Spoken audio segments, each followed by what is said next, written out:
Everyone, কেমন আছো তোমরা সবাই? আজকে হলো বাসন্তী পুজো আর বাসন্তী পুজোর অষ্টমী। তো প্রতি বছরের মতো এবছরও চলে গেছিলাম দিদির বাড়ি, যেহেতু দিদির বাড়ি পুজো হয়। আমরা যখন গেছি তখন অলরেডি পুজো স্টার্ট হয়ে গেছে আর সব আন্টিরা এখানে সব পদ্ম ফুলগুলো ছাড়া ছিল। তো আমিও একটা নিয়ে পদ্ম ফুল ছাড়ালাম আর আমাকে মাসি দেখিয়ে দিচ্ছিল যে কিভাবে পদ্ম ফুলটা ফোটাতে হয়। তারপরে তো একদিকে পুজো হচ্ছে, তারপরে পুজোর তাপ নিলাম। এই করতে করতে অনেকটা টাইম গেছে। পুজো টুজো কমপ্লিট হয়ে যাওয়ার পর দেখো এখানে ঠাকুরকে 108টা পদ্ম ফুল দেওয়া হয়েছে আর কি সুন্দর লাগছে। আর তার পাশে এখানে ধরানো হচ্ছিল 108টা প্রদীপ। তো আমিও একটু প্রদীপ ধরিয়ে নিলাম।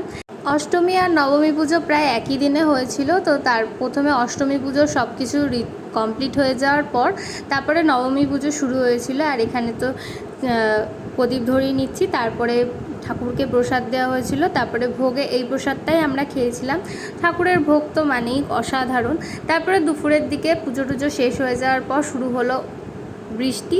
আর বৃষ্টি দেখতে কার না ভালো লাগে। তো আমি তার জন্য ব্যালকনিতে দাঁড়িয়ে দাঁড়িয়ে বৃষ্টিটা দেখছিলাম। আর তারপরে সন্ধেবেলা সব লোকজন আসতো প্রসাদ খেতে। তো আমিও রেডি হয়ে গেছি। এখানে আমার মা, আমি, বৌদি, ভাই আরও সবাই আমরা বসে বসে এখানে আম পান্না খাচ্ছিলাম। তো দেখা হচ্ছে কি কি খেয়েছি সেই ব্লগে। টাটা।